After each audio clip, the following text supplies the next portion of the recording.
Sports on Tap's high school football coverage is presented by Raymond Felton State Farm. Are your auto insurance rates continuing to increase? Do you have a professional that you work with who can explain your coverage and assist in protecting your unique situation? If not, contact Raymond Felton State Farm for a free quote on your home, auto, renters, life, or business insurance needs. They are there to put the customer's needs first. Give them a call at 234-284-2996 or online at www.rayfelton.com. Whether you're hosting a corporate event, wedding, conference, concert, or any other special gathering, our comprehensive range of services will exceed your expectations and elevate your event to new heights. RRT Productions. We shoot, we edit, you win. Visit our website at www.rrt-productions.com. Hand-and-built leather goods. Leather goods built for life. Made by hand in the USA, all goods are made with veg-tanned leather. Some of the best quality around and made by a U.S. veteran. Check out their website, www.handbuiltleather.com. GV Art and Design is a creative boutique specializing in original artwork, design, and apparel. With 4 locations in Lakewood, Avon, Willoughby, and Kent, you can visit their store and check out their collections including Cleveland sports teams, Ohio colleges, and much more. Use the code ONTAP10 for 10% off your order. GV Art and Design, original and one of a kind.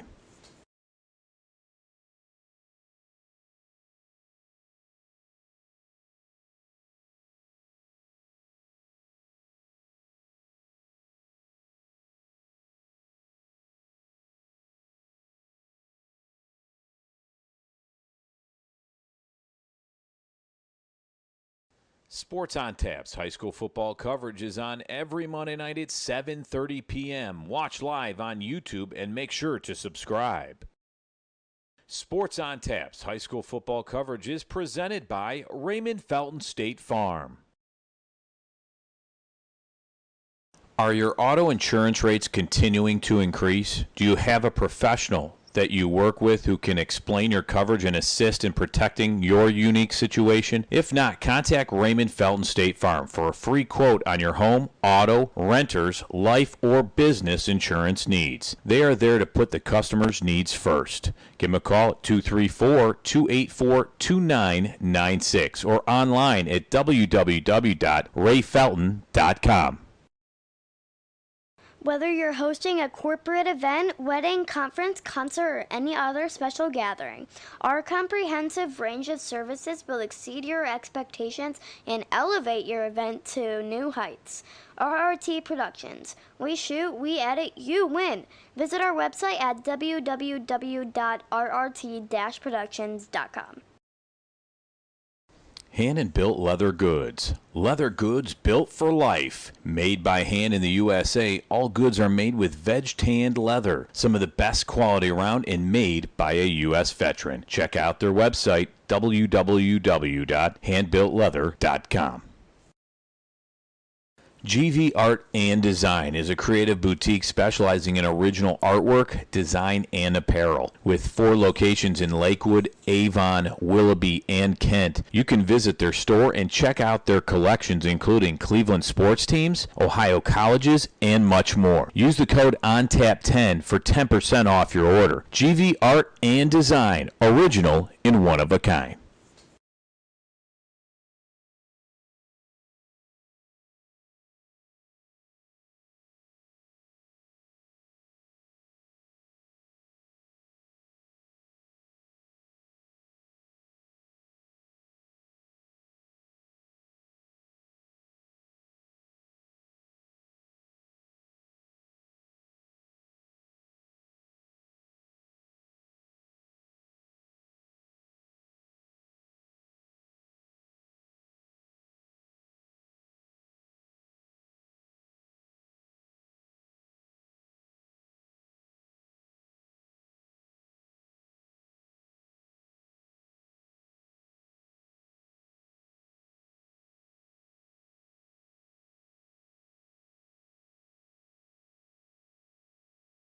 Hey, welcome everybody to the Sports on Tap High School Football Show presented by Ray Felton State Farm Insurance.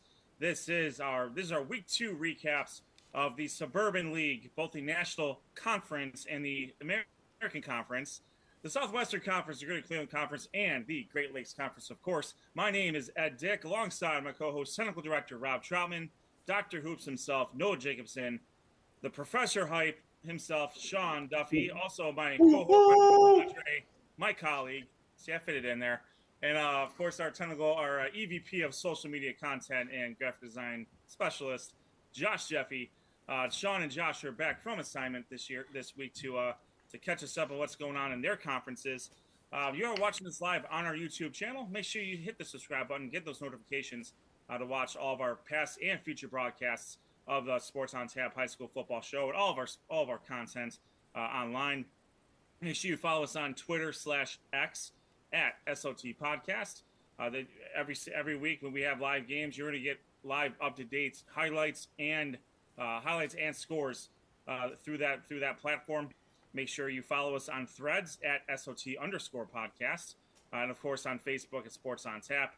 Last and certainly not least, our website, sportsontapodcast.com, to get all the standings, get stats, standings, highlights, schedules. Everything you need to know is going to be on the website as well. For any sort of statistics, any sort of commentary, if we butcher on the pronunciation, and if that's not a if, that's a when, despite the good efforts that Josh gives us sometimes, make sure you email us at sportsontapodcast@gmail.com. We have a great show for you tonight. We are going to be joined by Wadsworth quarterback Will Stack at about 8:20, and then also we're going to be joined by Lakewood wide receiver Alex Symons. He of the game-winning touchdown pass as a receiver in their big win against Clearview. So we're going to talk about that play and just what he's been doing as well. He'll be joining us at 8:30. So without further ado, you guys heard from all of our sponsors. So we thank all of them as well. Let's get to it. We're going to start with the Suburban League National Conference with our EVP of Social Media Content and your favorite sewer diver or sewer masters or whatever the TV show's called. Josh Jeffy is going to take it from here. Yeah, sewer diver. Thank you, Ed. Hey, hold on one sec. I seem to be having a little trouble with my video. So, Ed, keep talking for a little bit, real quick. I got to look on something. Yep, I can do that. If I videoed me, we saw your face, and you would be accurate because no one wants to see that. Sorry. So Josh has taken over the national conference for the Suburban League. Kind of breaking. I think I'm good now. I think I'm good. Oh, come on! It's my first week doing the Suburban League. Hey, welcome back.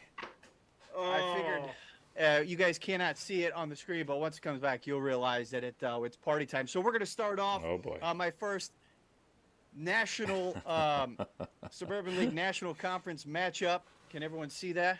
Everyone like it? Yeah. Yes. Yeah. Looks that great. That is the cohort compadre, whatever you guys call each other. That's Sean Duffy right there. But we'll start off where Brecksville came away. Brecksville who, Sean? The Bees of Brecksville. That's right. They came away with a 27-6 victory over Maple Heights. Brecksville with another solid all-around effort, especially on defensive end. In week 1, only giving up a safety. This week, giving up only 6 points. Quarterback Colin Siebert went 14 of 19 for 270 yards, 3 touchdowns. Now, 4 of those receptions went to Kyle Keener. And of those 4 receptions, 158 yards and 2 touchdowns. He averaged per reception 39.5 yards. So some crazy stats there. Brecksville improves to 2-0 on the season. Maple Heights drops to 0-2. Now, for our Ray Felton State Farm Player of the Week last week, Ian Ludwig, people were giving us some crap on Twitter why he wasn't Player of the Week this week. Well, we got to spread the love a little bit, but you know what? He should be Player of the Week this week. In fact, he probably should be Player of the Week in the whole state of Ohio. In this game, in the 45-8 victory over Hoover, Ian Ludwig rushed the ball 27 times for 345 yards, 3 touchdowns. That's an average per carry of 12.7 yards, something even Nick Chubb would be jealous about. That is a school record. As a team, Hudson rushed for 444 yards. Noah Broski, Tegan O'Gwyn and Brennan Funyak all had rushing touchdowns for the Explorers as they continue to roll on early in this season. Again, a 45-8 victory over Hoover. They improved to 2-0. Hoover drops to 1-1. Now, Nodoni was down their starting running back, Gino Perrine, but Rocco DiLorenzo filled in nicely for the starter. 22 carries, 102 yards, and 1 touchdown for the Knights as they went on to a 30-21 victory. They also improved to 2-0 on the year. Berea Mid-Park drops to 0-2 early in the season. I'm sure a friend of show, John Hunick, does not like that, but they will get it turned around here before they get into conference play. Junior quarterback Ben Chaser, I apologize. First week in the Suburban League, so if I get that wrong, please accept my apology. 13 of 21 for 121 yards, 2 touchdowns in this one. TDs to Owen Smodik and Israel Petit, as well as Mike Ebert caught a touchdown pass on a 51-yard double reverse. He added 6 receptions for 88 yards in that game. Again, Nordonia goes on to the 30-21 victory over Berea Mid-Park. Highland back on the winning nod here, 35-7 victory over North Royalton. This was all Highland in this one. Their defense came back to play. They had 4 interceptions in this game of quarterback Joe Kinney. 3 of those interceptions came in the first quarter. He went 6 for 16 for 59 yards only. He did score the only touchdown for North Royalton with QB sneak in the third quarter. Cody Miller for the Bears rushed the ball 28 times. He did have 133 yards. So if you look for a bright spot, if you're North Royalton, that would be it, their running game. Other quick scores here in the Suburban League National Conference. Stowe drops to 0-2 on the year with a 47-23 loss to Barberton. In this game, Jacob Harrington had 3 touchdown passes, but it was not enough. Twinsburg got on the winning schneid for 2023 with a dominating 58-14 victory over Akron North. Twinsburg improves to 1-1. No stats found on this game. So if you're any fan, coach, player for the Twinsburg Tigers, send an email over to sportsontap@gmail.com. We'd love to talk about your stats, but if I can't find any, we can't talk about them. So make sure you send those over. And our SOT featured game of the week, we'll talk about this a little bit more when it comes to our possible player of the week nominee. Wadsworth Grizzlies and the Worcester Generals. I was down in Worcester. Once again, love going down there. They are prime, professional atmosphere. It's what you want in Northeast Ohio high school football. The story of the game, this one was a dominating defense by Wadsworth and big plays by the Wadsworth offense, starting with the first play, offensive play of the game. Will Stack, quarterback for the Grizzlies, had a 57-yard touchdown run. He added another touchdown run of 46 yards later on in that first quarter. He did also throw 2 touchdown passes in this game, one to Ryan Keaton, the other one to Drew Jones. Stack on the night, 129 yards rushing, 2 touchdowns, and only 153 yards passing, but 2 touchdowns. But every time he got the ball, it seemingly they were ready to go. At any given moment in time, you were waiting for a big play. They did have 2 long runs. They did have 1 huge passing touchdown. They were also a complete team on this one. We mentioned the dominant defense, only giving up 31 rushing yards to that of the Worcester Generals. Special teams also. This one goes out to Ed Dick. Jack Dinwiddie, the kicker for the Wadsworth Grizzly, a 24-yard field goal. And Tyler Probst, a 43-yard punt return for a touchdown in this one. Now, after the game, I kind of talked to Coach Justin Todd. He looked a little disappointed. He was happy about the team's win, but once again, one thing that they need to improve on, and he talked about this, was the penalties. They had 9 more penalties in this game. Wadsworth is a very heavily penalized team as of right now, and he was concerned about that going into the game against Medina. But Wadsworth is a great program, a bunch of great coaches, and I'm sure they're going to get it turned around before their big-time matchup against Medina. So with that being said, that is my first ever edition of the Suburban League National Conference. I'm going to toss it over to the chosen one, Professor Hype, Sean Duffy. Yes, sir. That's right. Back and better than ever. My first Suburban American Conference recap for the 2023 season. We'll start off, as we always do, alphabetically with Aurora traveling in to take on Riverside. And the theme of this game, guys, was costly turnovers. Cost the Greenmen royally here as Aurora falls to Riverside 31-14. Aurora's offensively was held to just 51 yards rushing and 96 yards passing as Riverside cruises to a 31-14 victory. Not a lot to write home about for the Green Men. They did score a couple touchdowns, but again, it wasn't. Riverside had this pretty much in hand from the outset. Moving on, as Josh mentioned, Stowe, our cross-division rival matchup, had Stowe and Barberton. Barberton got the win 47-23. Quarterback for the Barberton Magics, Dominic Wilson, had four passing touchdowns and a rush touchdown in that game. Two of those touchdowns were to wide receiver Kenny Larry, Xavier Macon, and Dante Swain also. And not to be outdone, the defense for the Magics also scored twice in the contest as well, as they roll to a 47-23 victory. Next up, we have Copley traveling in to take on Firestone. Just like Aurora, there's not much to write home about this, as Copley did have a 14-0 lead at halftime in this game.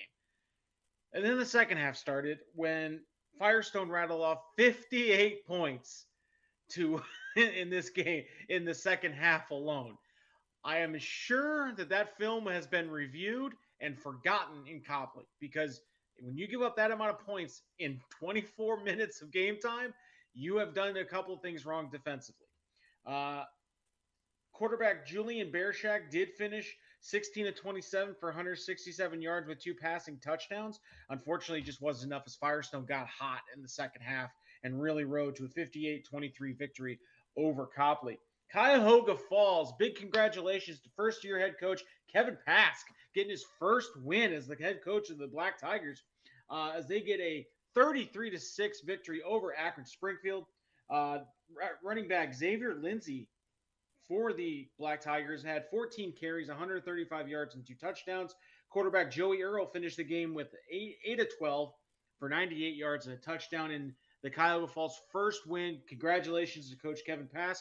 We'd love to have you on the show and talk about it. Just reach out to us at sportsontap@gmail.com, and we will get that interview done. Next up, couple blank scores here. Kent Roosevelt traveled to CVCA, and that's about it. Kent Roosevelt did not score. They got completely dominated on the road. CVCA beat them 30-0. On the flip side, we have Revere going into Garfield and getting their first win of the season on a 42-0 victory. Next up, we have Talmadge traveling in to take on Ellett. Talmadge gets a tough 10-0 victory to get their first win of the season over Ellett. And as Josh mentioned, our last game here, Highland gets their first win of the season over North Royalton. Just a couple stats here. Highland running back Casey Miser, 17 carries for 208 yards and 3 touchdowns. Highland's defense was able to force 4 interceptions and 2 fumbles in this game, all of them leading to points. That's impressive defense. And what we talked about last year, we're seeing again, Highland has that defense, keeps them in games, keeps them in games.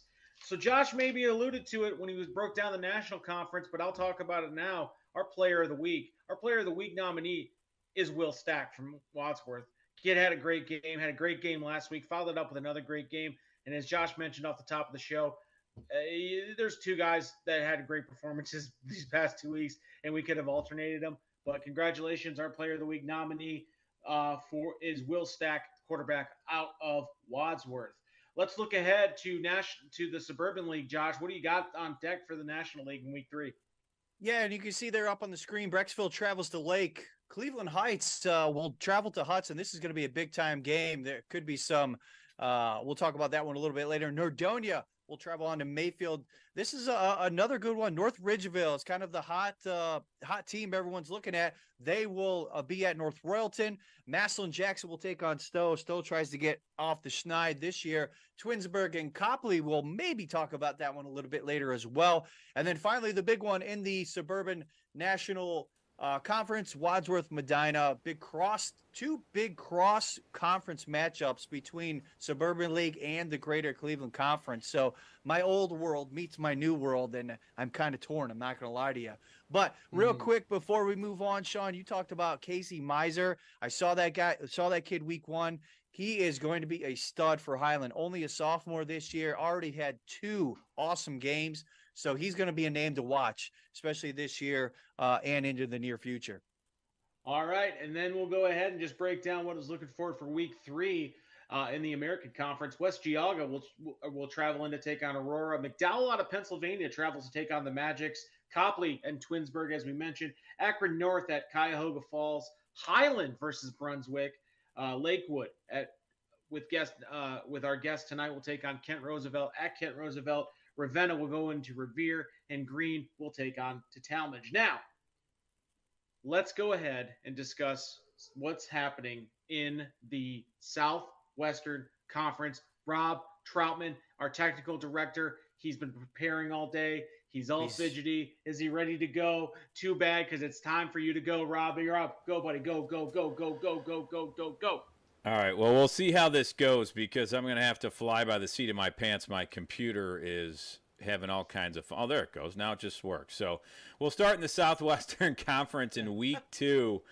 Avon, they traveled to Canton-McKinley, and the Eagles, they would hold Canton-McKinley to 3 first-half first downs in this game. The defense contained a really good Bulldogs offense, and it was the Avon offense up front. They were just dominant. Jacorian Caffey, the Cincinnati commit, running back for the Eagles.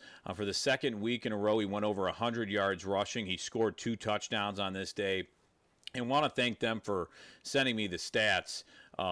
Jacorian Caffey is close. I believe he's not too far away from second all-time on Avon's rushing list. So Jacorian Caffey, we'll see what he can do with an important game coming up. But quarterback Nolan Good for the Eagles. He did what he had to do to lead his team in this game. He had 111 yards passing with 1 touchdown. Not amazing stats for him, but he, like I said, led the team and didn't really need to go above and beyond. Canton-McKinley would score on an 11-play drive resulting in a touchdown. Avon, though, they hold the Bulldogs to 7 points as they win big here, 28-7. The Eagles improved to 2-0. Canton-McKinley falls to 1-1. Avon Lake, they traveled to Cleveland Benedictine. This game was Thursday. Avon Lake, they came out firing, jumping out to a 24-0 lead before Benedictine finally responded with a touchdown on a Luke Reed run. Avon Lake, they started with Ian Walsh's 22-yard field goal, and then they scored on the ground with Wade Nelson, followed by Anthony Benedict from 11 yards out. Luke Stewie and Jake Bovo would also score in this game for Avon Lake. And it was running back Jake Bova. He rushed for 88 yards and 2 touchdowns leading the way. Quarterback Alex Afalter had 140 yards passing and 1 touchdown, but also rushed for 41 yards in this game. Avon Lake, they dominated Benedictine 37-15. The Shoremen improved to 2-0 as the Bengals fall to 0-2. Berea Mid-Park versus Nordonia. And the Titans, they went down on their opening drive, scored, and then went for 2 and got it. So they led 8-0 early on in this game, but it seemed like every time Berea Mid-Park had a touchdown, Nordonia did have an answer. I know Josh went over this a little bit, but with 15 seconds left in the first quarter, the Knights would score there, and the Knights, they would be up 20-8 at half. The Titans would respond with a Devin Zahersky 12-yard run for Berea Mid-Park. They cut the lead at 23-15, and the Titans, they would fight till the end in this game, but they still come up a little bit short. 30-21 your final. Nordonia, the Knights, improved to 2-0. Berea Mid-Park falls now to 0-2 on the season.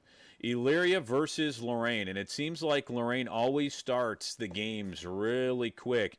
Early on, Lorraine had a chance close on the 4th down trying to score, but failed as the Pioneers' defense got the stop. Then Elyria would strike first with a 60-yard pass from Justin Godbolt to B.J. Todd. The Pioneers, though, they would again have turnover problems, turning it over 5 times in this game. Lorraine led 10-6 after 3 quarters. So the game was close, but 3 times after 3 turnovers, Lorraine would score. Lorraine running back John Solomon, he rushed for 181 yards and 2 touchdowns. Lorraine wins this rivalry 31-12 as they improved to 2-0. The Pioneers fall to 0-2, and a little bit disappointing, especially when they turned the ball over 5 times, and it was 10-6 after 3 quarters, and they let up that 21 points there in the fourth quarter. Midview actually hosted North Olmsted, and the Middies defense, they really gave the Eagles all kinds of problems, holding North Olmsted to 6 points in the game. Middies quarterback Ethan Albert had 238 yards passing for a touchdown and 26 yards on the ground and 1 touchdown. An SWC State Farm Player of the Game nominee. Albert connected with wide receiver Dane West for a 47-yard strike in the fourth quarter. Kicker Chris Payne hit 3 field goals in this game. Midview's defense, though, they were making plays all over the field in this one, and really you could tell their confidence shot up in this game as they win big 23-6 and get their first win for Coach Armstrong as the head coach. They improved to 1-1 on the season as North Olmsted drops to 0-2. Brunswick versus Olmsted Falls. Now, this was an interesting one because the Bulldogs, they got off to a fast start. Or the Bulldogs, rather, got off to a fast start. They led Brunswick 14-0, and Jimmy Rossell threw for 129 yards, a touchdown and an interception, but he also ran for 138 yards and 2 touchdowns in this one. He also was a Player of the Week nominee. And just when you thought Olmsted Falls would run away with it, Brunswick, they really fought back and had the Bulldogs on their toes. They actually led 21-14. As Ethan Roxandich had 84 yards rushing and a touchdown, but also passed for 80 yards and a touchdown on the night, so he had a great night. In the second half, though, the Bulldogs outscored Brunswick 19-0 in this game, as Olmsted Falls escapes with a win there, as they get a big win, 33-21. Brunswick falls to 0-2. Olmsted Falls improves to 2-0 on the season. Valley Forge versus North Ridgeville. And the Rangers, they had a lot of success running the football in this game, and I'm sure Ed will go over some of the Valley Forge highlights if there were only a few highlights in this one for them, as North Ridgeville's defense just had a really good game, and they rushed for 279 yards with 6 different players. Zach Barnhart had 70 yards on 12 carries and 2 touchdowns. And last week's Player of the Week, Charlie Steinmetz, he had a 58-yard touchdown to score the first points of the game, and he ended up with 78 yards on 4 carries. Cole Miller for North Ridgeville would score. As the Valley Forge offense, they had 116 yards in the first half, and Ridgeville was up 21-0 before the Patriots finally would score on an 11-play, 65-yard drive. But North Ridgeville, too much in this one, 41-6 your final score. North Ridgeville improves to 2-0 as the Patriots fall to 0-2. And my featured game of the week, Buckeye, they traveled to Amherst. And Buckeye in this one, they really dominated the line of scrimmage, running for 368 yards on the ground. It was Gage Nagy, the running back for Buckeye. He had 2 touchdowns, and another running back, Troy McCann, a 2-headed monster there, as he would score a touchdown. The quarterback, Casey Murray for Buckeye, had 31 yards and a touchdown pass to sophomore wide receiver Austin Heyer. Buckeye was up 14-0 at half, and they started just as quick in the second half, scoring first with Gage Nagy running it in, and it was 21-0 late in the third quarter, and Amherst finally would get on the board. J.R. Byers, a touchdown run. The extra point was no good, so it was 21-6. The Bucks would answer again with a 64-yard run by running back Troy McCann. Amherst would score once more in this game with J.R. Byers, and he really is impressive to watch. He runs hard, and Amherst fought really till the end in this game. Their defense didn't give up any points in that first quarter, but they hung tough for most of the game. It was a bend but don't break. They kept their offense in it, but the offense just couldn't get going in this one. Buckeye wins 28-13. Buckeye improves to 2-0 on the season as Amherst falls to 1-1. The SWC Ray Felton State Farm Player of the Week nominee from the SWC is Midview quarterback Ethan Albert. He had 16 of 22, 238 yards, a touchdown. He rushed for 26 and another touchdown. They get their first win against North Olmsted. And let's give credit to Midview, really fighting hard there for Coach Armstrong, getting their first win of the season. So that's the Southwestern Conference in Week 2.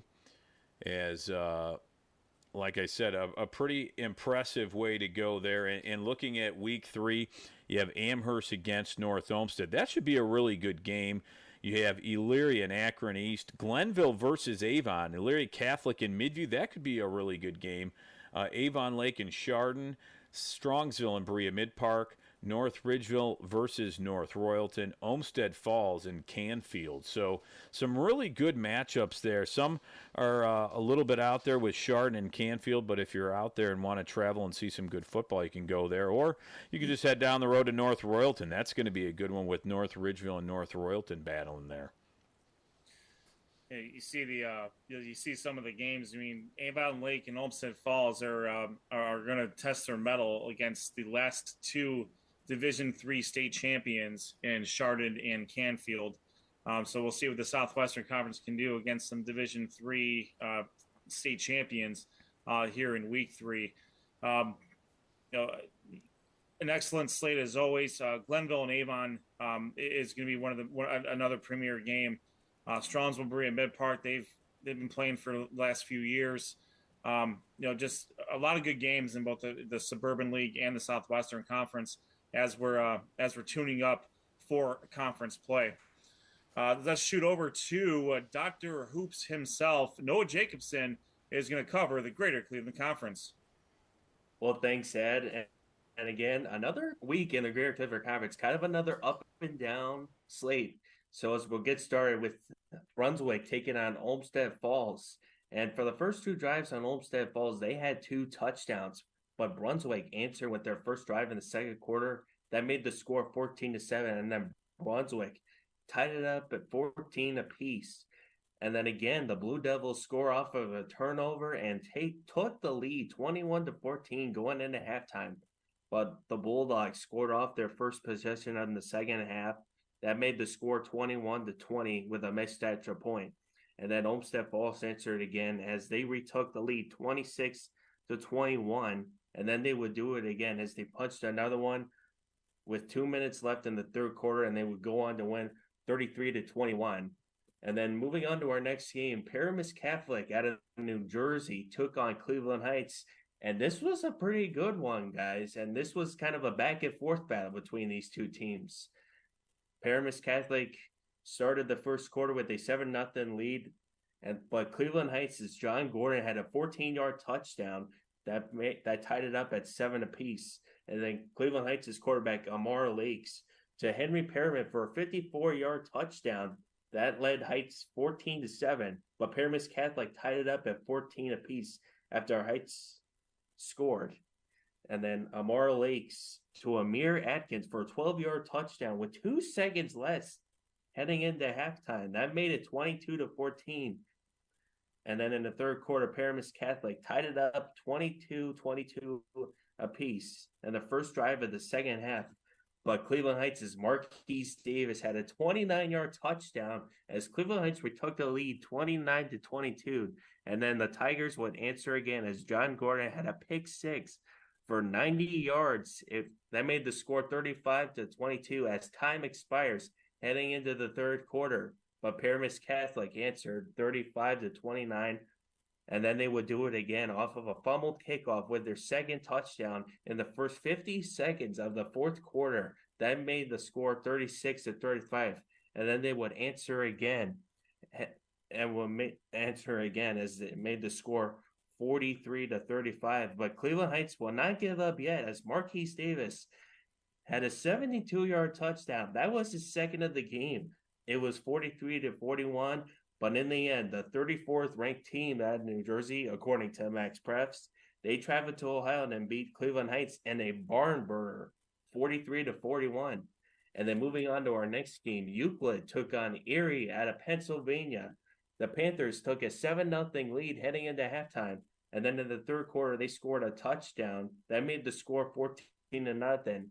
And then Erie had 2 safeties in the third quarter. But in the end, the Euclid Panthers would hold on to win 14-4. So congratulations to them. They go on to win 14-14.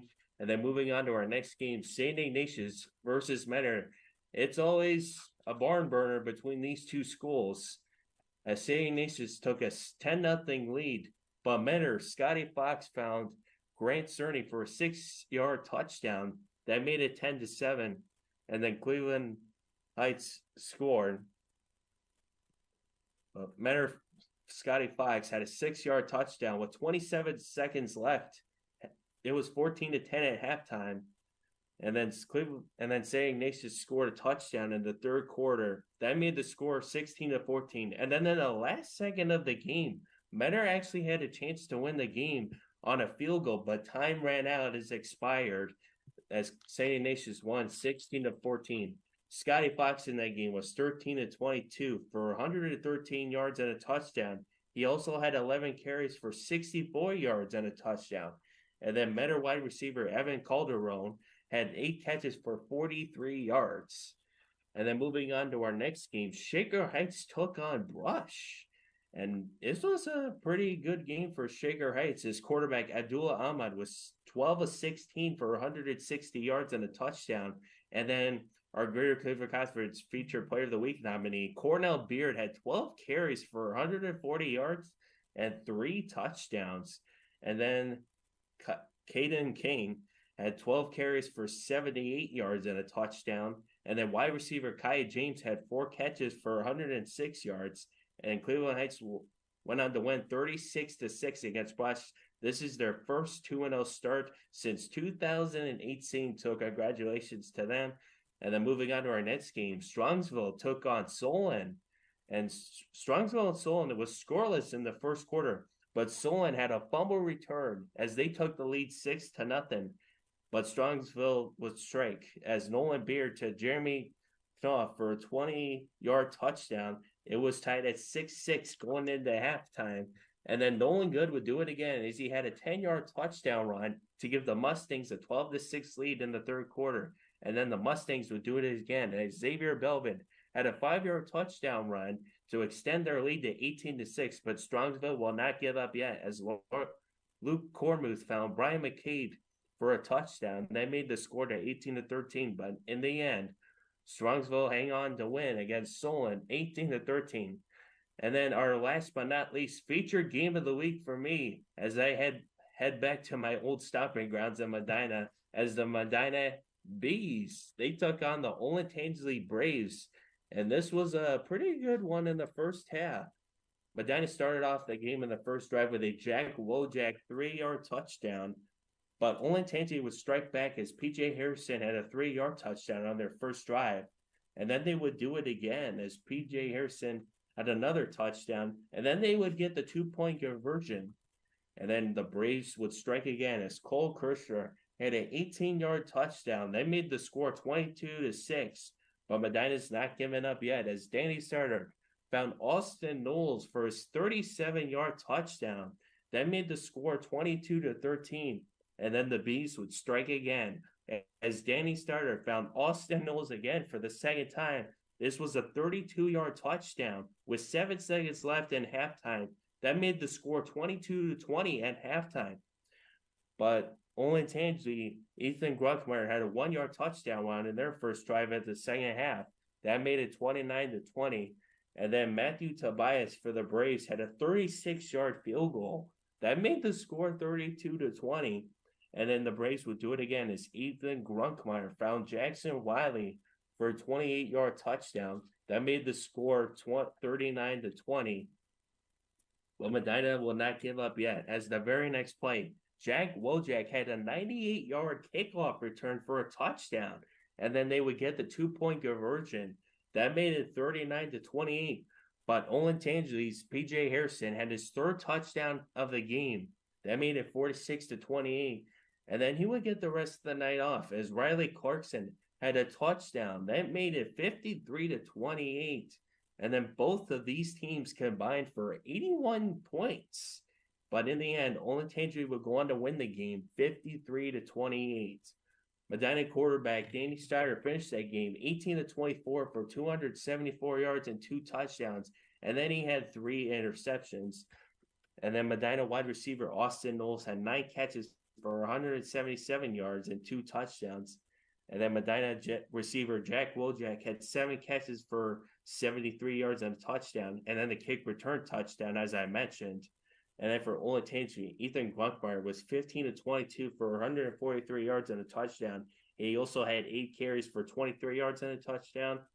And then Riley Clarkson had 18 carries for 103 yards and a touchdown.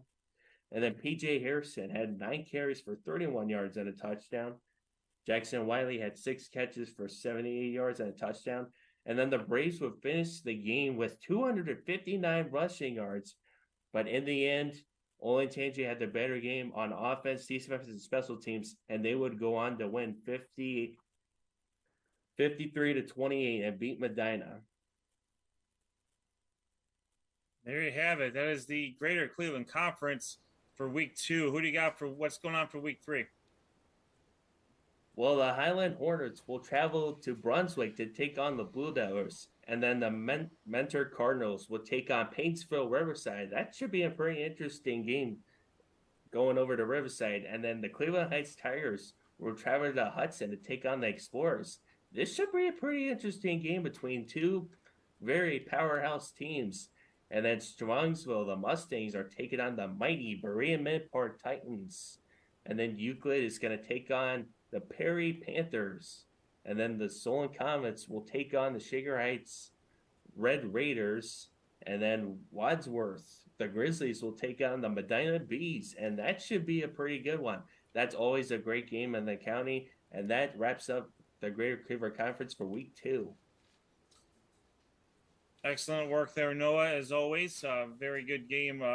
Good coverage of the Bees in Olentangy game. Unfortunately for the Bees, they ran into a kind of a buzzsaw with Olentangy. There for great sure. Pun. Great pun there, Ed. Awesome pun. Buzzsaw. See, got it. And thank you. Good effort on my part. Great effort. We got so we got 2 in.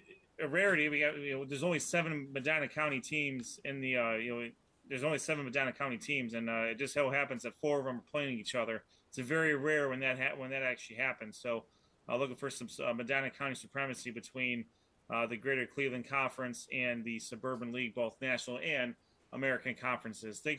Great job, Noah. And if Sean would do me the pleasure, we will do the Great Lakes Conference here. We'll start with the East Division. Rob went over our one of our featured games of the week.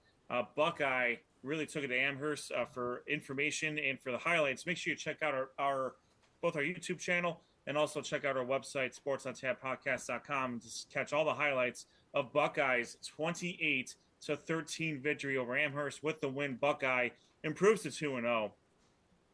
The next game, Streetsboro took on Normandy. This was Normandy's first game of the year.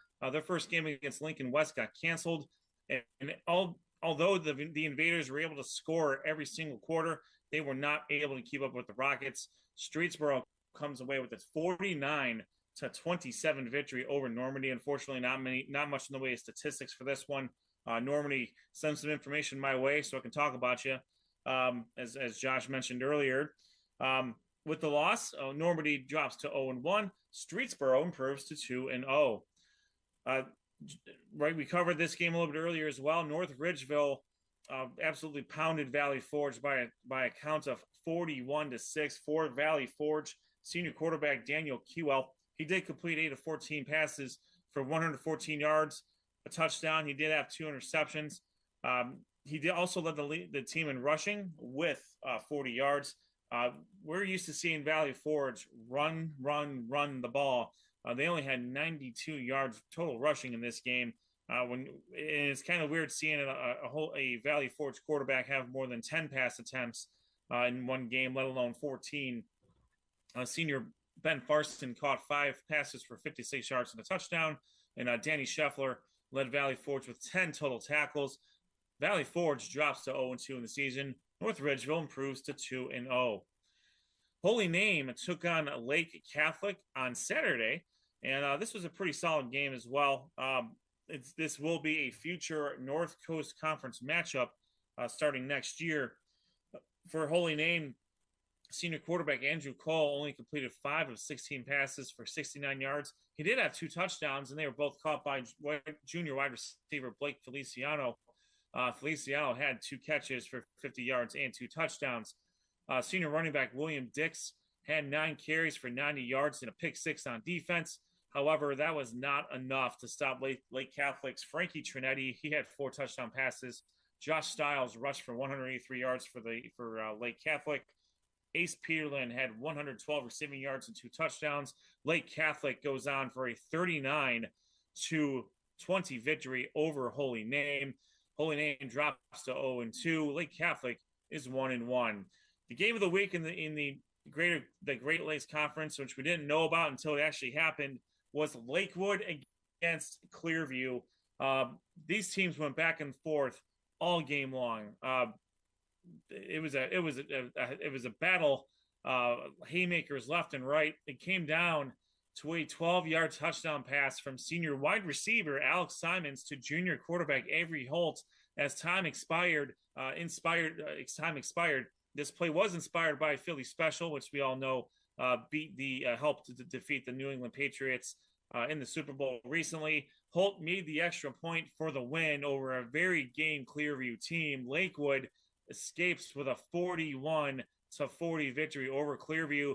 I would be remiss if I didn't mention Clearview's performance during this. Clearview sophomore quarterback Cy Christensen had 20 of 29 passing for 283 yards and 2 touchdowns. He also rushed for a touchdown. Senior running back Ethan Lorenzana rushed 17 times for 90 yards and 2 touchdowns. And wide receiver Dominic Jackson caught 8 passes for 137 yards and 2 touchdowns for Clearview. So great job by the Clippers. Tremendous effort. But for Lakewood, it was all about Avery Holt and Alex Symons. Avery Holt was 14 of 22 passing for 309 yards, touchdowns. He might as well have scored that many in this game. He had 4 touchdowns passing. He had 1 receiving touchdown. He had 15 rushes for 61 yards and a touchdown. He also kicked 5 out of 6 extra points. An argument can be made he should have been the player of the week this week for the Great Lakes Conference. He most likely will be at some point in time this year, and I will keep that in mind. For Alex Symons, though, he caught 8 passes for 154 yards. He had 3 touchdowns. He completed 1 pass for 12 yards in the game-winning touchdown. And junior wide receiver Jalen Chappell, he was no slouch himself for the Rangers. 4 catches, 139 yards, and a touchdown. Lakewood improves to 2-0. Clearview drops to 1-1. Lakewood undefeated so far for Coach Mike Plavasic. And just a great first 2 games for Lakewood as they're starting out their campaign. Let's shift over to the West Division. And it was Bay Village with a complete shellacking of field.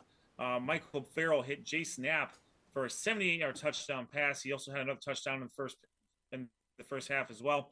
Bay had 2 defensive touchdowns. They had a pick 6 from Jackson Dunn that covered 20 yards and an 87-yard fumble return by Matt Weingart.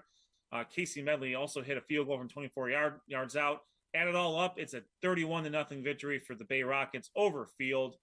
Bay moves to 2-0. Field falls to 0-2.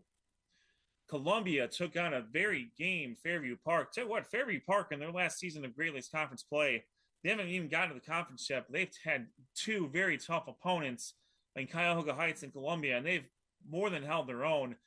Fairview did draw first blood, and they played well throughout.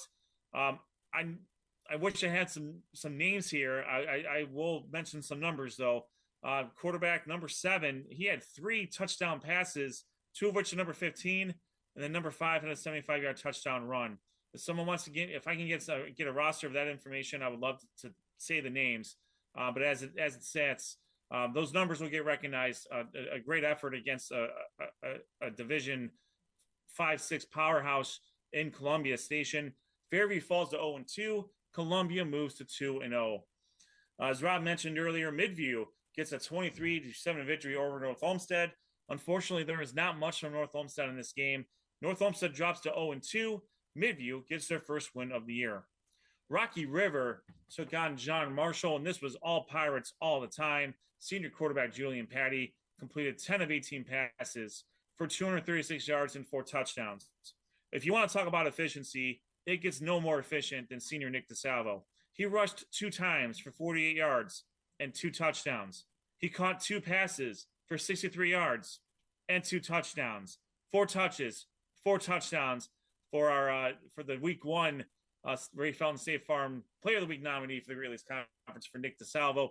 9 different Pirates caught passes at this game. So Patty was really spreading it around, spreading the wealth. No one had more than 3 catches in this day. Ben Boger had 10 tackles, including 3 tackles for losses. All the points in this game were scored in the first half. They triggered that running clock, and Coach Wells, as we know him, certainly don't want to run it up on the Lawyers. And with that, we have a 42-6 victory for Rocky River. Rocky River moves to 2-0. John Marshall falls to 0-2. Westlake took on the Senate League opponent Cleveland Rhodes, and for this one, it was senior quarterback Mike Brucieri. He hit Chase Kelly for a 14-yard touchdown, and then also hit Chris Campbell for a 23-yard touchdown. Cooper Rommel had an interception. Gino Woods with a pick 6 that covered 20 yards. Matt Porcelli had a 10-yard touchdown as well. Add all this up, it is a 45-18 victory for the Demons over the Rams. Westlake moves to 2-0. Rhodes falls to 0-2.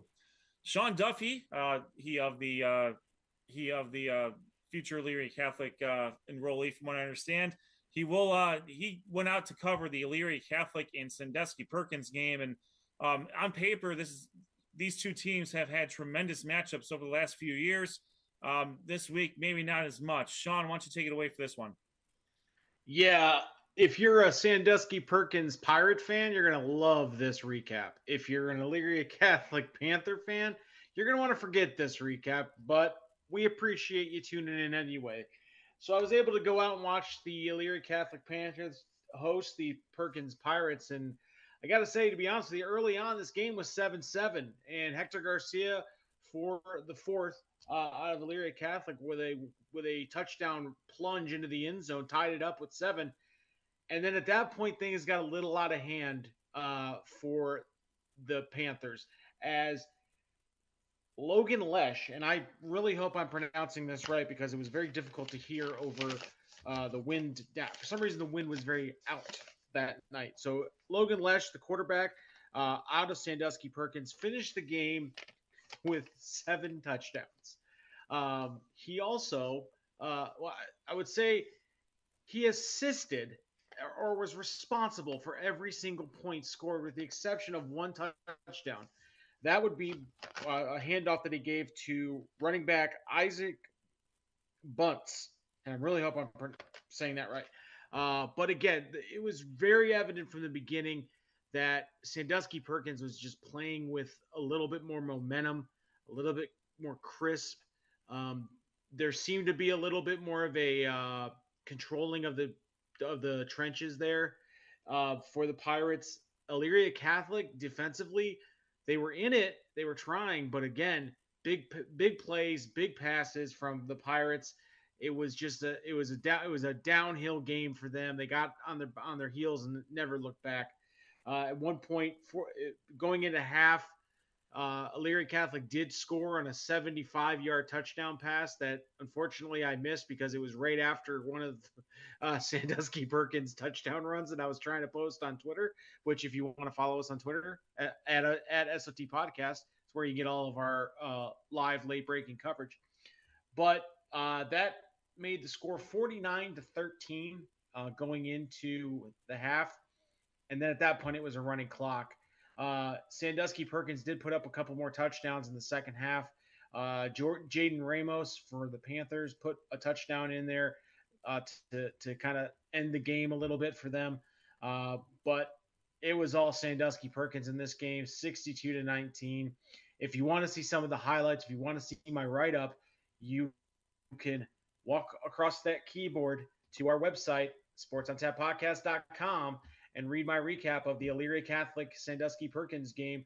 We have some really great videos taken by moi on the sideline where, guys, for the second week in a row, I was almost taken out by game action. That's how close I'm getting to the field. I was almost taken out of the legs by a pirate. I don't want to name names. I don't want to say anything because he was making a catch. But I kind of felt like they knew that at some point my bank account's going to be paying Elyria Catholics. They wanted to make sure I was being unbiased. But I saw my life flash before my eyes. And thank you to a photographer who saw it coming and moved me out of the way because he knew what would happen when old Big D gets taken out. It's not great. And I would have folded over and there'd have been an ambulance there. It'd have been a whole thing. But yeah, so not a great night to open up the stadium there for Elyria Catholic. See if they can get back on the schneid. They fall to 0-2. They get to go play Midview next week, and let's see if they can kind of right the ship for them and see if we get a win for the Panthers this week. Great job as always, Sean. And you never underestimate your elusivity rating there. You've been able to avoid bodies left and right since you started covering games on the sideline. So good on you there. Good point. The Great Lakes Conference Ray Felton State Farm Insurance Player of the Week nominee is senior wide receiver Alex Symons, who we'll hear from in about 10 minutes. 8 catches, 154, 3 touchdowns, and hit with the eventual game-winning touchdown to Avery Holt as time expired. Let's get through the Great Lakes Conference schedule for Week 3 real quick. Akron Ellet will travel to Buckeye. Lindsley, West Virginia, is going to come to Parma Heights to take on Holy Name. Lakewood goes to Kent Roosevelt. Normandy travels to Garfield. Garfield Heights, and that's Garrettsville, Garfield, the G-Men. Garfield Heights will travel to Valley Forge. In the West Division, we have Bay Village taking on University School. Fairview going to Sheffield to take on Brookside. Elyria Catholic and Midview, as Sean just mentioned. Amherst and North Homestead. Sandusky Perkins against Rocky River, and I hope that Coach Wells has the scoreboard tuned up for that game because that's going to be a high flying affair. I have a feeling between Perkins and Rocky River. And Westlake travels to Warrensville Heights. So that's all we got for the Great Lakes Conference, and great job on the recaps as always. I think we are awaiting our guest. Would be Wadsworth quarterback Will Stack. Is he Rob? Is he in? Yes, he is. All right, let's get him on. Let's let him in here. And we are joined by Wadsworth quarterback Will Stack. Just a tremendous game against Worcester.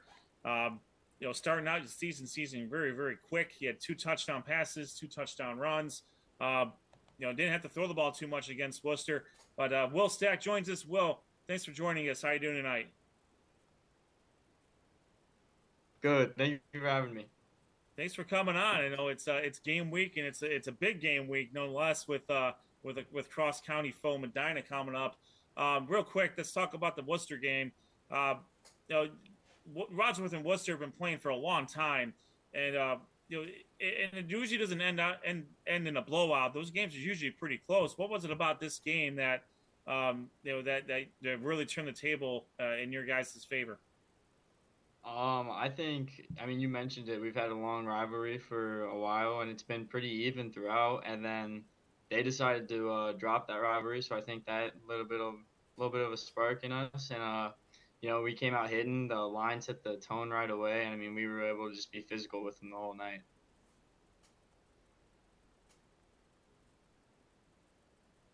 You're on mute. You're on mute, Josh. Once show this happens, so I apologize. Every show. It's the shirt. It's making me dumb. But anyways, hey, Will, handsome fell on that shirt. Thanks for joining us. I talked to you after the game, and you had mentioned that your offensive coaches were brand new this year, or some of them, and they're really starting to put together a game plan that works well for you and the offense as total. Just kind of expound on that a little bit and talk about some of the things that they are doing to help you guys, especially in this last game against Worcester.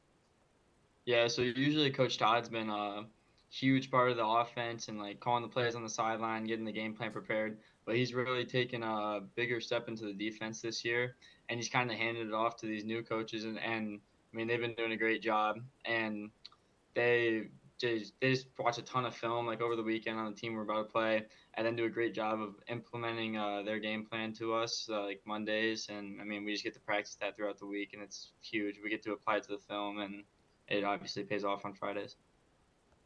Well, thank you again for taking the time and joining us tonight.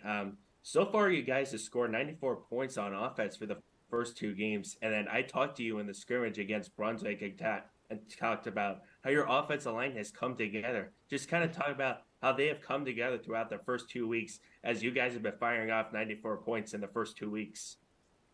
Yeah, they've been outstanding. I mean, I can't even imagine what it would be like if we still had Hank, but John Byers and Evan Crowley have been doing a great job with some senior leadership up front, and then we've got Eli Kaufman, who missed all of last season, but he's just huge and he does a great job out there.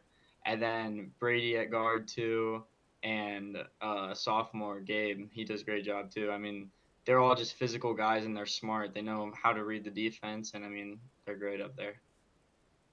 Will, I always like to ask quarterbacks this because you start off the season with a set of goals that you want to achieve for the season. Is there anything that you're working on individually week in and week out? Like, I know, as Noah mentioned, you guys are firing on all cylinders, but any coach will tell you there's always something to work on. Is there something that you're constantly like trying to get more reps in practice? Is there something that you try to work on specifically week in and week out? Yeah, I feel like footwork is always a big thing in our pass game that I always try to get down during practice and stuff.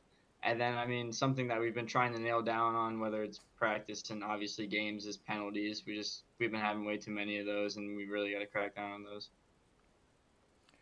Well, you've had a lot of success so far this year. I believe that's Aaron Rodgers in the background of your video there. So is that who you kind of try to emulate, when you're playing out there? Are you trying to make plays like Aaron Rodgers, or is there a few different quarterbacks, whether college or pro, that you kind of look at and try to base your game off of? I love it, Aaron Rodgers. I've been watching him play ever since I've been growing up. The way he throws the ball to me is the way that I wish I could throw the ball, but I know that's not really my skill set. So I would say the other QB that I like to watch is obviously Lamar Jackson, just scrambling around making plays, and I mean, he's fun to watch, and I try to play like that, I guess. Now, I was gonna say, Rob, don't feel bad, because if Aaron Rodgers were to watch you, he'd wish that he had your ability to run the ball. So that's true. It's evens out in the long run. Yeah. Well, I was gonna ask him. I mean, in the off season, did you have to go into darkness like Aaron Rodgers did for? I think he went for like a month. I mean, is that something? Yeah, no, I didn't really get that idea, but I don't think any of us have. Yeah, that was. Well, don't feel bad.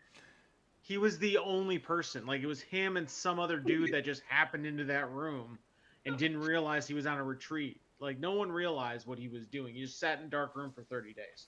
That's an interesting strategy. I'm not gonna lie. Yeah, I would agree. We are talking with senior in a really weird spot. We're talking with senior quarterback Will Stack from Wadsworth. Will, we'd be remiss if we didn't talk about a very familiar opponent that you're going to be they're coming up against here in Medina. You took them on twice last year, and you had, if I'm not mistaken, too, you have experience playing them as the quarterback.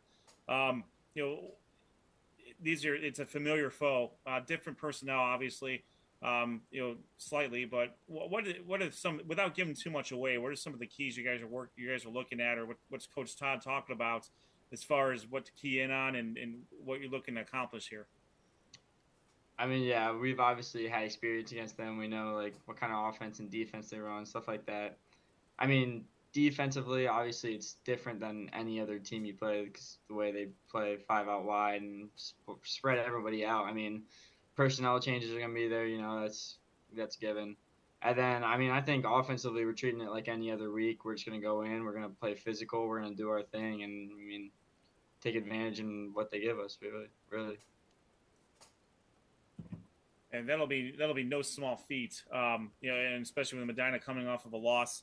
You guys are the Grizzlies are rolling right now. After this game, you come up against a very tough Suburban League slate as well. With respect to with you personally, do you play any other sports besides football? Yeah, I run track. What are your events? I do long jump, and then I run the 4x1, 4x2. All right, there you go. All right, Josh, do you have a question you want to ask him about a certain state championship scenario?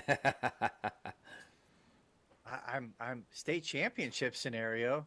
Yeah. Normally, Josh. Yeah, normally, you Josh, say that. Oh, you man. know what, Josh? I got you. I'm sorry. Right. I'm sorry. All right, well, Yes. He takes 1 week off. I know he puts the shirt on. Listen, we are not in mid-season form yet, guys. We got to build into it. Yeah, that's Sorry. true. That's All right, true. well, so here's the scenario.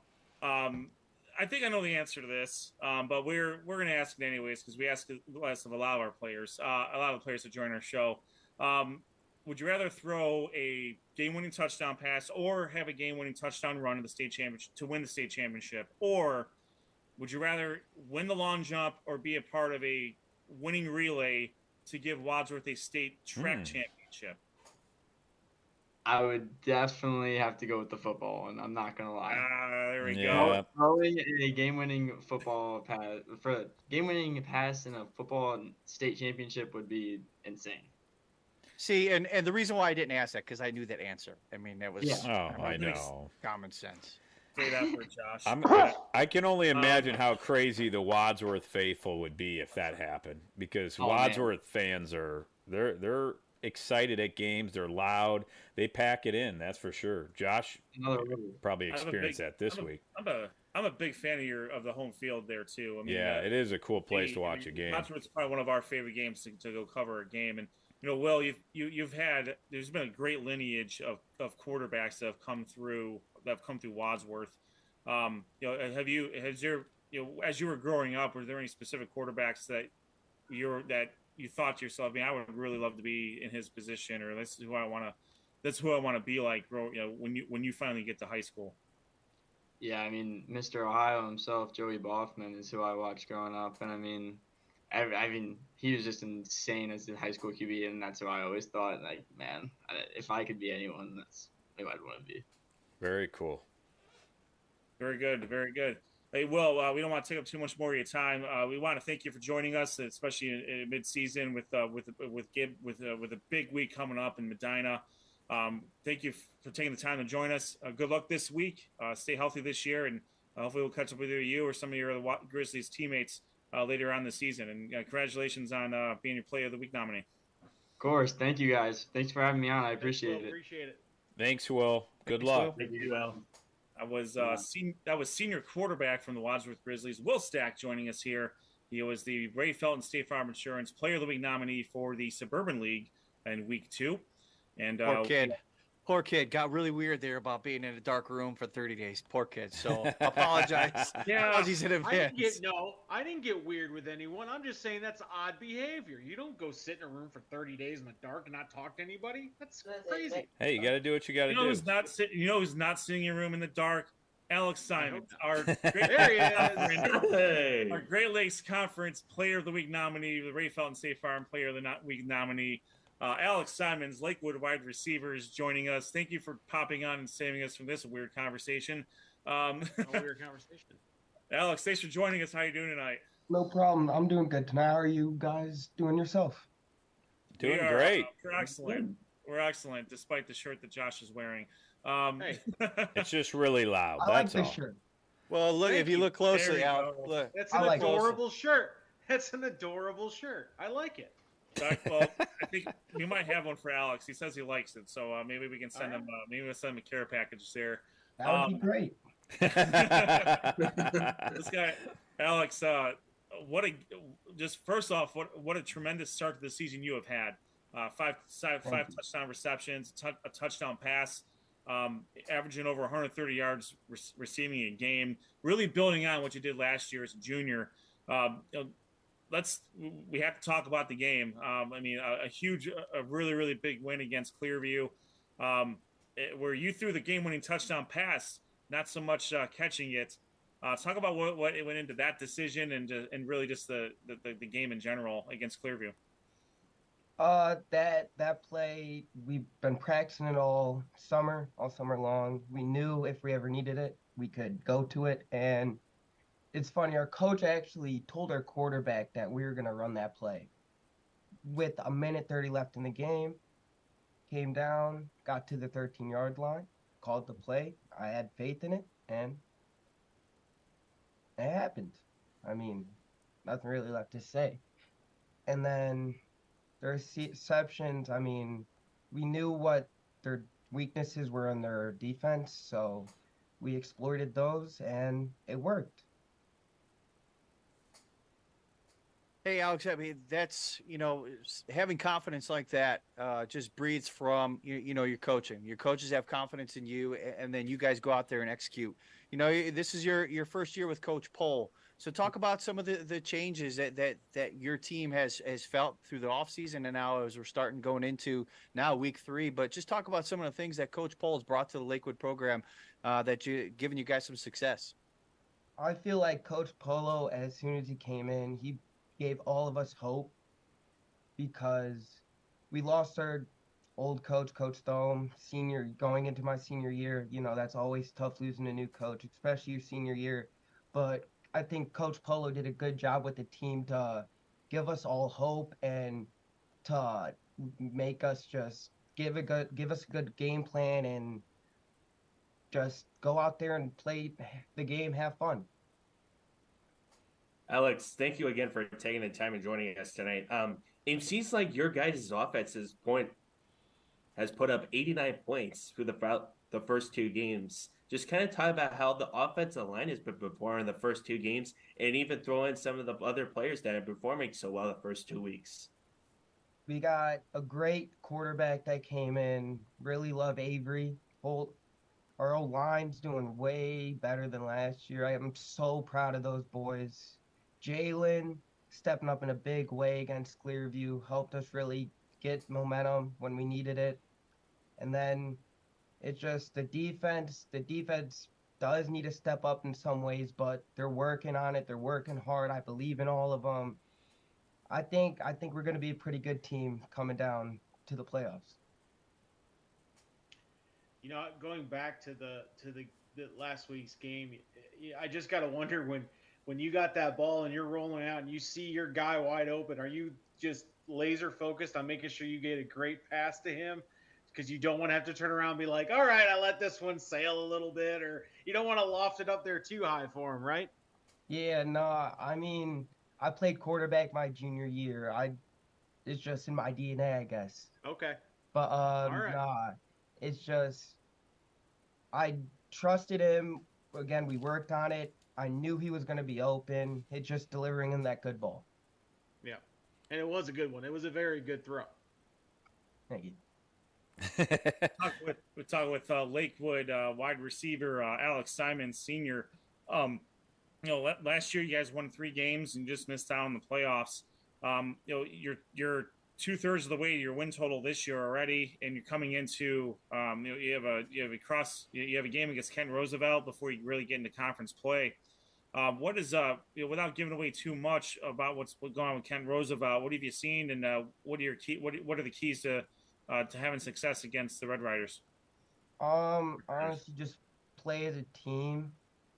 Just exploit their weaknesses. Our passing game has been phenomenal this year, and we got to get the running game going though. Yeah, I mean, a few years ago, you guys had Hakeem Corum as well. Obviously you lost him in graduation. And you mentioned Jalen, Jalen Chappell. He flashed a little bit last year as a sophomore. What are some of the things that he's done to kind of to help not only help himself out but help you out as far as being able to draw attention away from you? Well, last year, a couple of our seniors got injured. Jalen stepped up and had a phenomenal season. And then this year, it's just we got 2 really good threats, me and him, and then a whole bunch of other guys that can step in if any of us ever go down.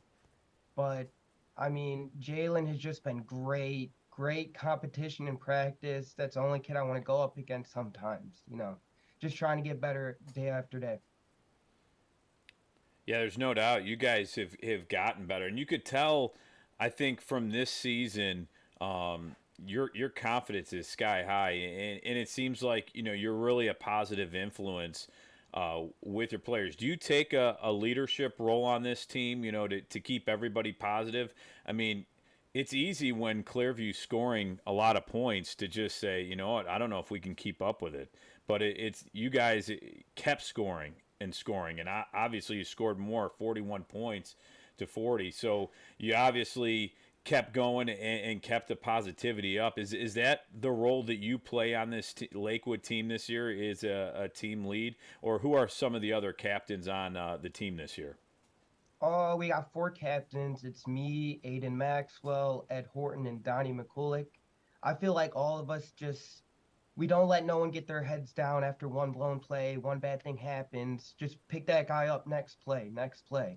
It's that play, it happened. You can't rewrite the past, but you can fix the future. Absolutely. It's a good message. It's a very good message.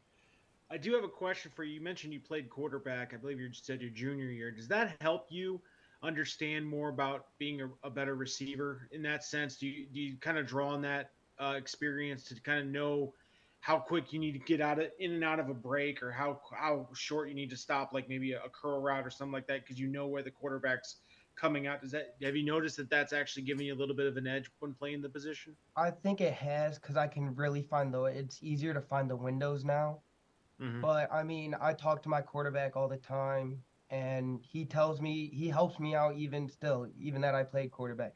I think Avery's a way better quarterback than me myself, and him just coming in and helping out and helping all the receivers and making us all better. We're talking with Lakewood wide receiver Alex Symons here. Alex, do you play any sports besides football? I run track. All right, there you go. Track guy. All right, yeah. Our previous guest Will Stack also runs track. What are your events? Long jump, 4x1 and 4x2. Wow, we're seeing a little bit of a trend here. Wow. Did you talk to Will Stack before you came on here, Alex? Because that was like the same exact events here. Almost to the T. Oh, it is Right. That's exactly those are. You're right. Those are the exact ones. Okay. All right. Well, we'll have to. So how does I should have asked Will this before. So but I want to ask you, what are some of the benefits of running track, and how does that help you for the football season for you personally? I feel like it keeps my conditioning up, so I'm in shape. I don't really do anything in winter. I might run indoor track this year, but I'm still thinking about it. But winter, you get the break, and then you go to track, still lifting weights with the football team, and then you're running every day, trying to get better. Same with long jump. I think my vert has gotten better day by day. So I love track, but I think everybody should run track to help with football. Upon further review, I wish I would have done something like that as well. I'm not fleet of foot at all. In fact, when I ran the 40 for college, my coaches said, "You have really good form," and that's all they said. I think they needed a sundial to see what my 40 time was. I was a kicker, so it was okay. Didn't really care what I was doing. That's fantastic, Alex. As you're, I have to ask this question too. He's doing it. Catching or throwing a touchdown pass in the state championship game versus winning a long jump or a track event to help Lakewood win a state championship for track. Which one are you taking? Gotta be catching the game-winning touchdown pass. There it is. There it is. So we're gonna mark that one down. Yeah, it's a runaway tonight. You They said all catch want to it, win or state you rather catch championship. it, would you rather catch it, or would you rather throw it? I mean, you just did the throwing part. You want to catch it this time? Yeah, I want to catch it this time. I would say There you go. that probably had to be a pretty cool feeling, though, to throw it and to see him catch it in the end zone. I mean, what were your emotions like on that one? Because you probably had to run towards the end zone and along with the rest of your team as time expired, because that had to be an amazing feeling. It sounded like the crowd went nuts. I mean, just a great atmosphere to have that happen. I love Lakewood. I mean, after I threw that touchdown, after they kicked the PAT, they stormed the field. I mean, just throwing the touchdown, just looking over, and just pure happiness. Probably the happiest I've ever been on the football field. That is a feeling that not a whole lot of people get to have. So definitely bottle that up and enjoy it. That is something that you'll remember for the rest of your life. There's zero doubt about that. Yep. Alex, thank you so much for joining us. Congratulations on your nominee for Player of the Week, the Ray Felton State Farm Player of the Week. We'll see how the polls turned out here very shortly, and then we'll keep an eye on Lakewood. They're my conference, so I'm looking forward to seeing how you, Avery, and the rest of the Rangers do. Good luck this year. Good luck this week against Ken Roosevelt. Most importantly, stay healthy. Enjoy your senior season. Thank you. Thanks, Alex. We appreciate it. Thank you all. Have a good night. You too. You too.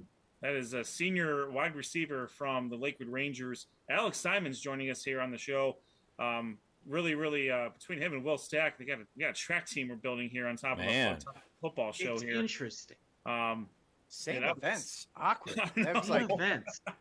I would like to see all of our faces. We're like, oh, wait. Well, do you know what was interesting is last week's guest, I believe, had brothers that played for the teams. And this week they both are running track. It's like I don't know how we do it. We're just guys, just picking. We accidentally get these blessings, and there really is only one explanation for it. The shirt that Josh is wearing. There's only one explanation. Oh man, I could point to no other. I'll tell you what. When we put it on speaker, you really see it up close, and I can't. I didn't hear a word Josh said on most of his questions because I can't stop looking at the shirt.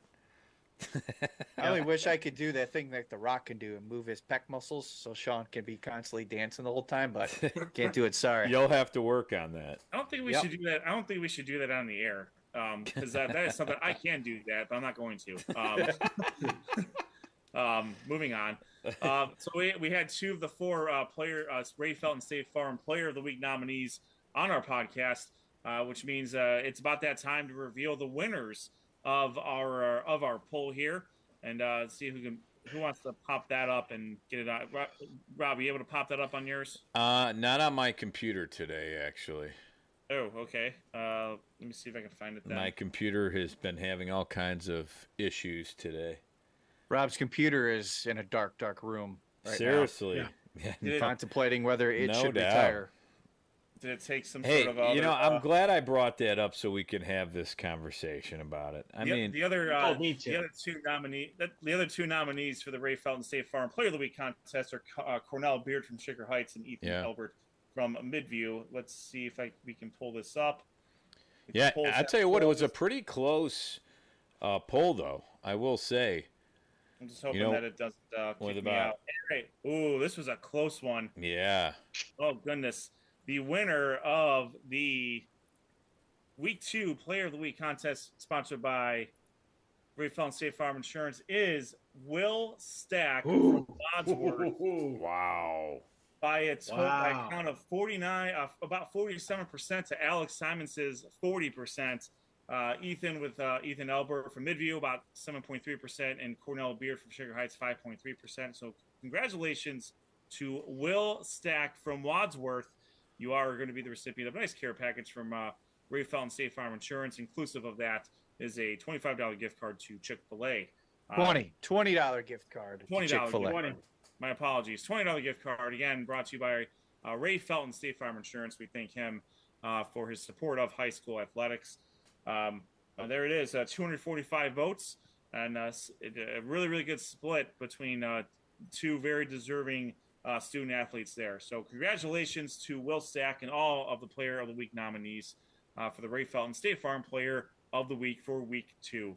And listen, we understand that there's plenty of other players out there that are well deserving of this nominee. Oh, yeah. We totally understand it. Ian Ludwig is one of them from Hudson. We talked about him, plus many others. So we understand that. Don't hate on us. There's always next week. And you know what? If there's people out there, last week I gave them our email, sportsontap.podcast@gmail.com. If they have stats from great individual performances, they can email it to us. I would say probably Saturday, anytime Saturday, because the poll goes up usually Sunday. But it helps us. Sometimes we are going to miss, we don't have stats of every single game. I mean, we really have to dig for some of them. So if you see a great performance and have accurate stats on that performance, send them to sportsontap@gmail.com, and we can obviously consider them as a Player of the Week nominee. And if they win, they get a nice little care package from Ray Felton State Farm, which give me a little bit of time. I have to send those out. I know Charlie Steinmetz is going to be getting his here shortly, as that's going out this week. We had to get some things together and organize it, but that's going to be going out this week. But a nice little thing we're doing here for Player of the Week, and well deserved. But like Josh said, I mean, there's a ton of great player performances each week. And, we try to narrow them down, but sometimes we're not going to see them all. So please email us at sportsontap@gmail.com, along with pronunciations. And schools have been sending us more stats after the game, so we want to thank them for that and supporting our podcast and our show. But keep them coming, and we'll have accurate stats and pronunciations of these players like we would like to do every week. There's going to come a time where a performer really just transcends the rule of, our unwritten rule of not trying to repeat. Like, that's going to happen, and we will recognize that. Like, absolutely. We're not that dense to not recognize greatness when greatness happens. So, so the Ian Ludwig, for example, and Nick DeSalvo, those guys we'll probably most likely see them again at some point in time this season on the top of our polls. But the goal of our podcast is to provide as much coverage as we can to all the teams in our conferences, inclusive of all the players. So where you may not see as much information out in some of the other outlets, you're going to see it here. That's why we do what we do.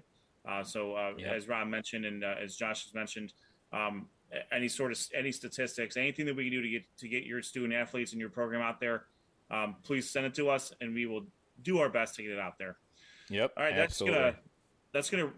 Sean, I think. I was just gonna point out, as I always do every single week, if you think we missed it, if you think we screwed it up, if you think that we don't know what we're talking about, well, then you gotta come and tell us what's up. You gotta follow us on social media, on X or Twitter or Facebook, Instagram, Snapchat.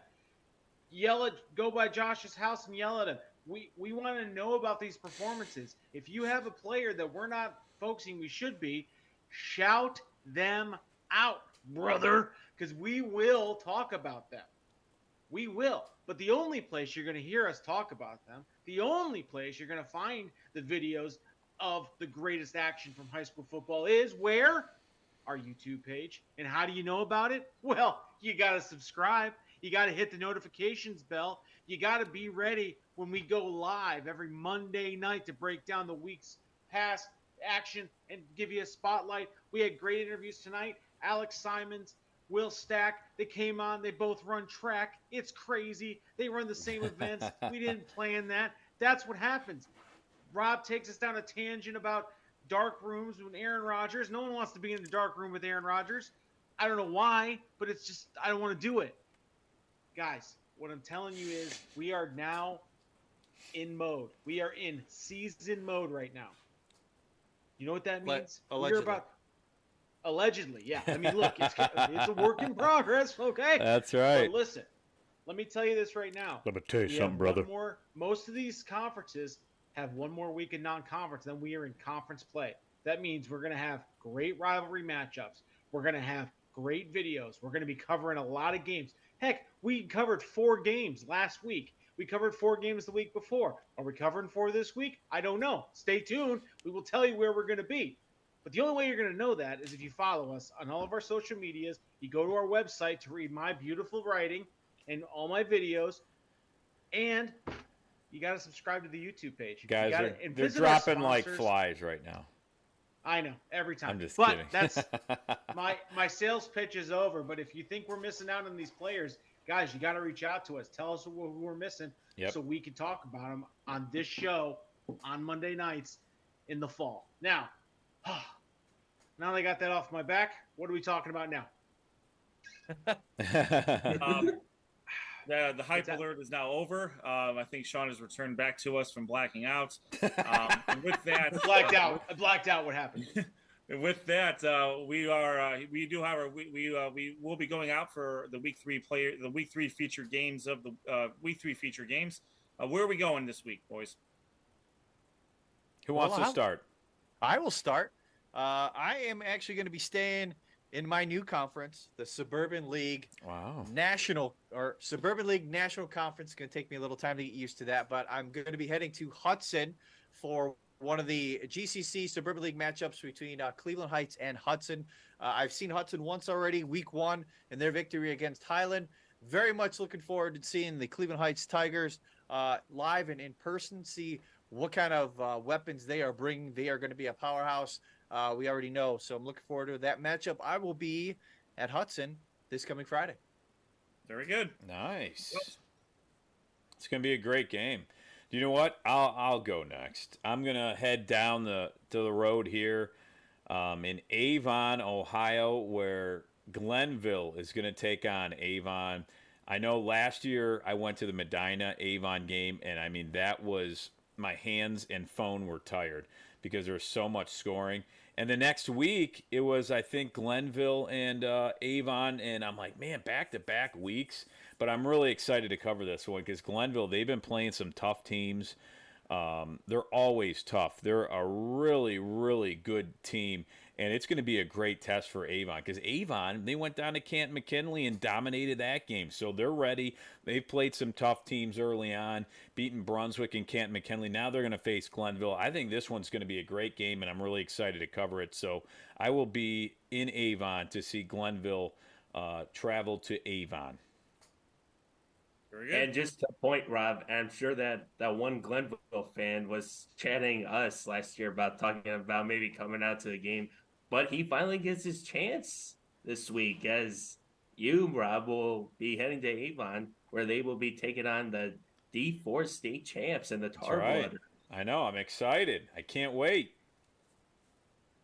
Well, this week for me, I'll be switching up a little differently from the Greater Cleveland Conference to the Suburban League.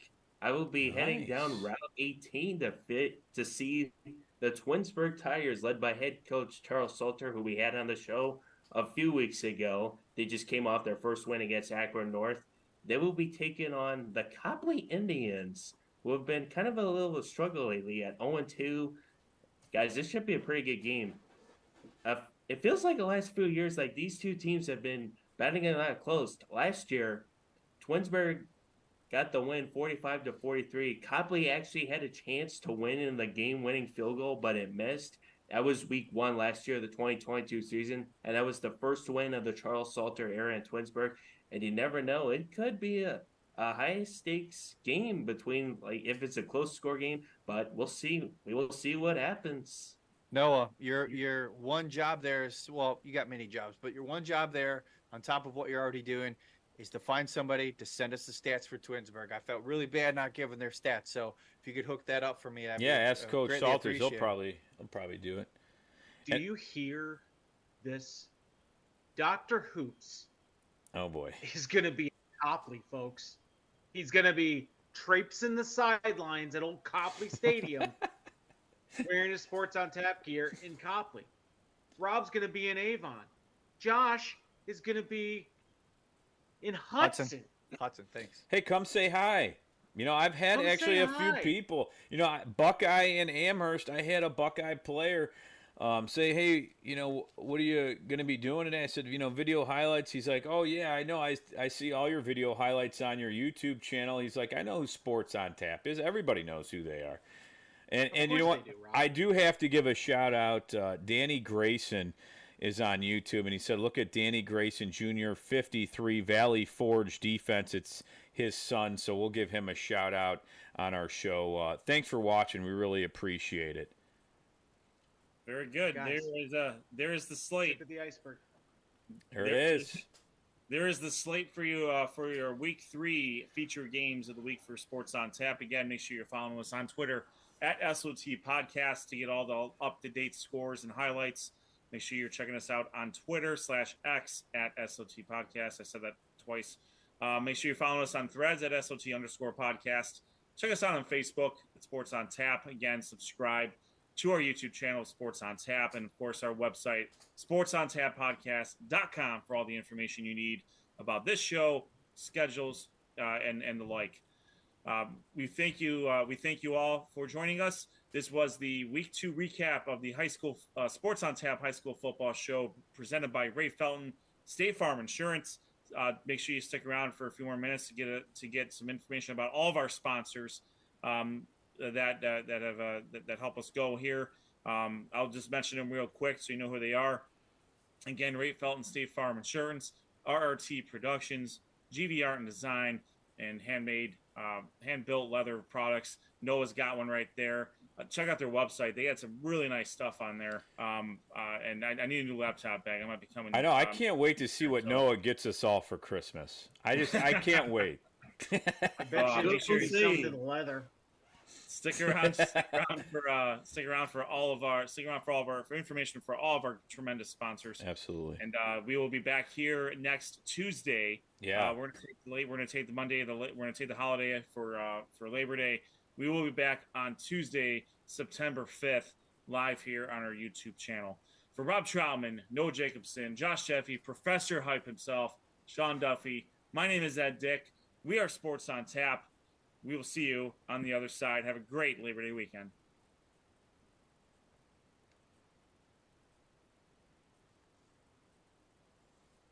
Watch live on YouTube and make sure to subscribe. Sports on Tap's high school football coverage is presented by Raymond Felton State Farm.